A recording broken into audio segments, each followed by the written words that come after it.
Introduction. Good morning, teacher. Good morning, students. Today we learn plant growth and development. Who will tell me what is growth in plants? Ma'am, increase in the size of the cell and elongation in them signifies the growth of plant. Very good, Suresh. Ma'am, can we measure the growth of plants? Good question, Rahul. Yes, we can. The growth of a plant can be measured by considering various factors such as nutrients availability, water availability, oxygen, etc. One more thing I would like to tell you that there are 5 plant growth regulators.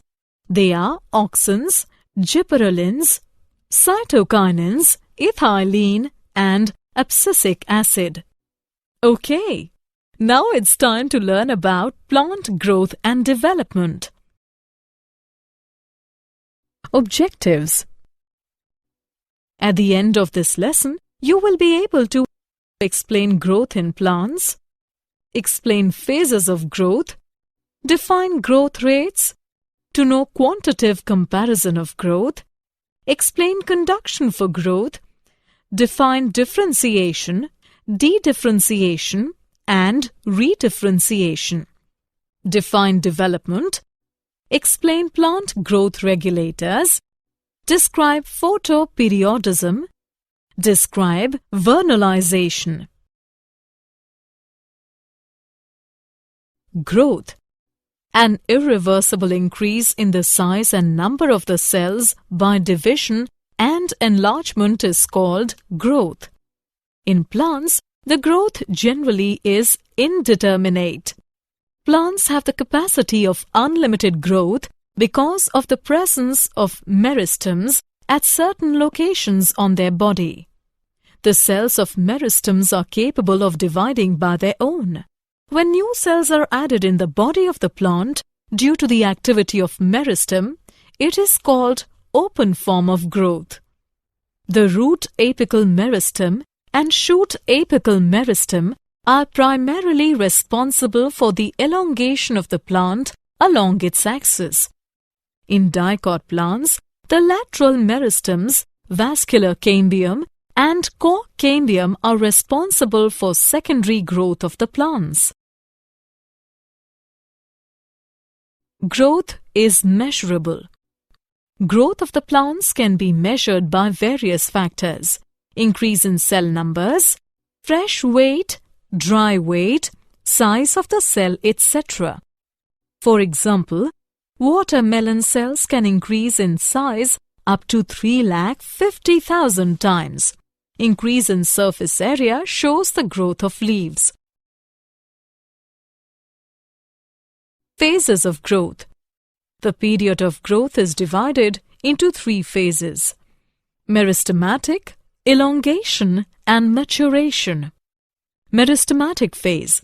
This phase has continuously dividing cells and is restricted to the apical meristems, both at the root and shoot tips. In this region, the cells are rich in protoplasm. They have large nuclei. Phase of elongation. The aim of this phase is enlargement of cells. Phase of maturation. In this phase, cells undergo maturation to accomplish their final size, shape, and structure. Growth rates. The increased growth per unit time is termed as growth rate. Plants show 2 types of growth: arithmetic and geometric. Arithmetic growth. Only one daughter cell continues to divide while others become mature. For example, root elongating at a constant rate. Mathematically, LT is equal to L0 plus RT, where LT is equal to length at time t, L0 is equal to initial length, R is equal to growth rate. On plotting length against time, a linear curve is obtained. Geometric growth. Initial growth is slow, followed by a rapid increase in growth. followed by a phase where growth slows down. All cells, tissues, and organs typically show this type of growth.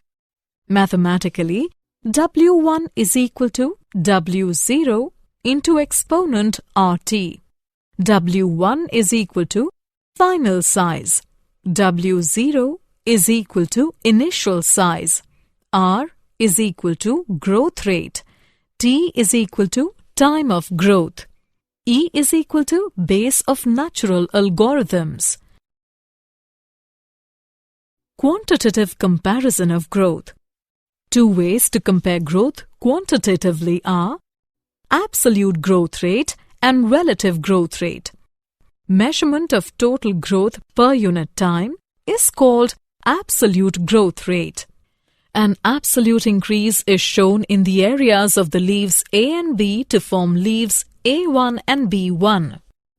Growth of given system per unit time is called relative growth rate. In the given figure, both leaves increase by 20 centimeter square, but a relatively greater growth has occurred in leaf A. Conditions for growth. The conditions necessary for growth are nutrients. Enough supply of nutrients is necessary for synthesis of protoplasm and act as a source of energy. Water. An adequate supply of water is essential for growth. It maintains cell turgidity, which enhances growth. It also provides medium for enzymatic reactions. Oxygen. It is vital for respiration and for release of energy. Temperature. The most desired temperature for growth is called the optimum temperature, and it ranges from 28 degrees to 30 degrees Celsius. Temperature above 45 degrees Celsius coagulates and damages the protoplasm and stops growth. Differentiation, dedifferentiation, and redifferentiation. Differentiation is the process by which meristematic cells undergo changes in the structure, shape, to perform the specific functions. For example, after the DNA synthesis of the protoderm cells, cell expansion takes place and it forms immature trichome. After that, nuclear migration takes place and then branching occurs and then it reaches to maturation stage. Dedifferentiation. Dedifferentiation is the process by which the already differentiated or mature cells get back the power of division and become meristematic. Redifferentiation. Redifferentiation is the process by which the meristematic cells formed by dedifferentiated cells undergo changes in the structure and shape to perform the specific function. Development. Development is the series of the changes in which organisms undergo in their way from the embryonic state to maturity, that is, from lower state to higher state of organization. Plants undergo different pathways in phases of life in order to form different kinds of structure. This is termed as plasticity. If different shaped leaves present on the same shoot or on different shoots of the same plant, it is called heterophyly. For example, water crowfoot, water startwort. Plant growth regulators. Characteristics. In all the plants, there occurs minute quantities of certain chemical substances that regulates growth and differentiation. These are called growth regulators. A growth regulator may be defined as an organic substance produced naturally in plants controlling growth and other functions at a site remote from its place of production in minute quantities. These are auxins, gibberellins, cytokinins, ethylene, and abscisic acid. The discovery of plant growth regulators. In the last 60 years, a large number of growth regulators have been isolated from plants. The first indication of their existence was given by Darwin 1880, who was studying the bending of the coleoptile of a grass towards light. He found that the light falling on the tip of the grass coleoptile causes some influence. This influence is transmitted downward and causes the coleoptile to bend towards light. F.W. went isolate oxen from the tip of the coleoptiles. E. Kurosawa reported the appearance of symptoms of Bacony disease of rice seedlings is uninfected rice seedlings when they were treated with sterile filtrate of fungus Gibberella fujikuroi. Gibberellic acid was later isolated from the fungus.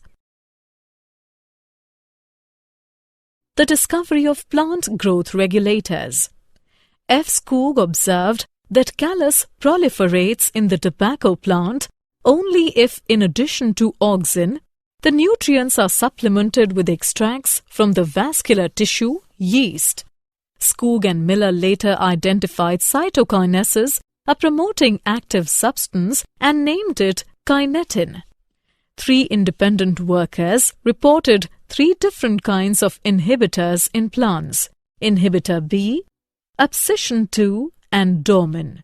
Later, all the 3 inhibitors proved to be chemically identical and name it abscisic acid, ABA. It was found that volatile substance being released from ripened oranges leads to the ripening of unripened bananas, and that was confirmed by Cousins. Later, this substance was found to be ethylene. Physiological effects of plant growth regulators. Auxins. Indole acetic acid is the main natural auxin. Indole butyric acid is also isolated from the plants. Examples of synthetic auxins are naphthalene acetic acid, 2,4-dichlorophenoxyacetic. All these auxins are very useful in agricultural field. Physiological effects of auxin on plants. Suppression of lateral buds by apical bud is called apical dominance, and it is found due to transportation of auxin. Auxin stimulate cell division in cambium as well as in the primary meristems. Cell elongation is an important role played by auxins. Auxins have the differential action on shoot tip and root tip. Induce root formation at low concentrations. Prevention of leaf falls by suppressing the formation of abscission layer. Seedless formation of fruit is induced by auxins. It is also termed as parthenocarpy. Gibberellins. Gibberellins come under the category of plant growth regulator. Physiological effects of gibberellins on plants. Gibberellins cause stem elongation and leaf expansion but have no effect on roots. Gibberellins promote seed germination in lettuce, cereals, etc.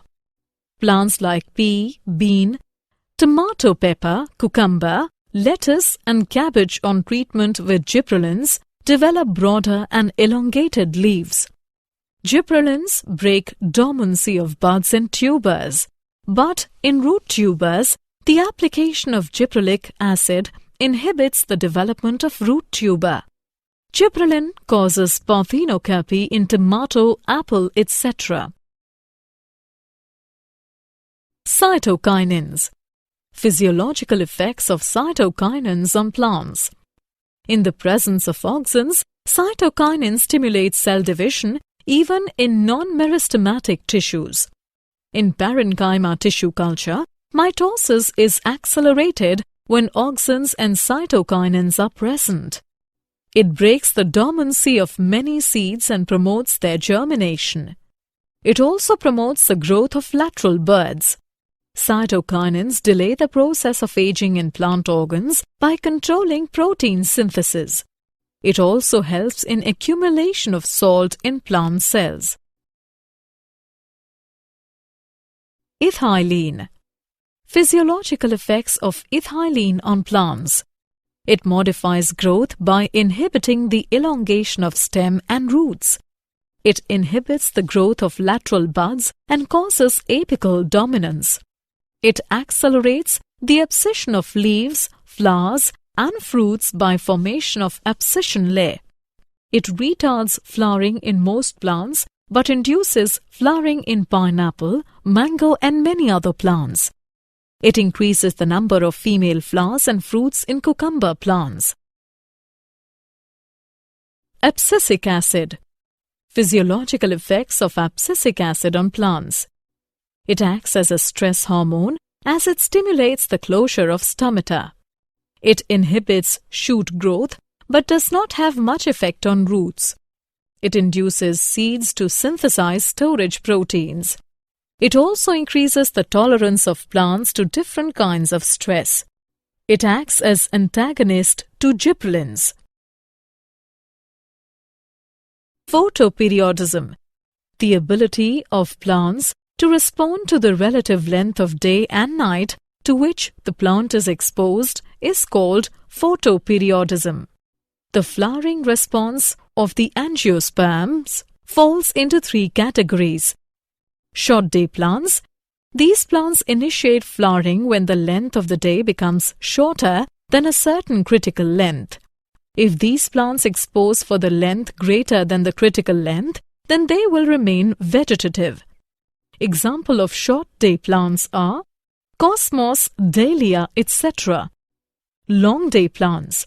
These plants induce flowering when day length exceeds critical day length. Example of long day plants are barley, sugar, etc. Neutral day plants.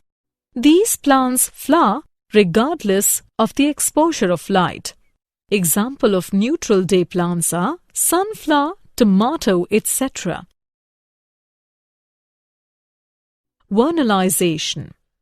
Vernalization is a process in which plants expose to low temperature in order to increase the flowering. Many temperature plants have the requirement of vernalization in order to initiate or accelerating the flowering process. Many plant species include some ecotypes of Arabidopsis thaliana, and winter cereals such as wheat must go through period of winter. Many biennial species have the period of vernalization, which can vary in temperature. Did you know? Lateral root develops from pericycle. GA3 induces the mRNA synthesis for alpha amylase enzymes in allurone cells. Summary. Let's summarize what we have learned. An irreversible increase in the size and number of cells by division and enlargement is called growth. Three phases of growth are meristematic, elongation, and maturation. The increased growth per unit time is termed as growth rate. The conditions necessary for growth are nutrients, water, oxygen, temperature.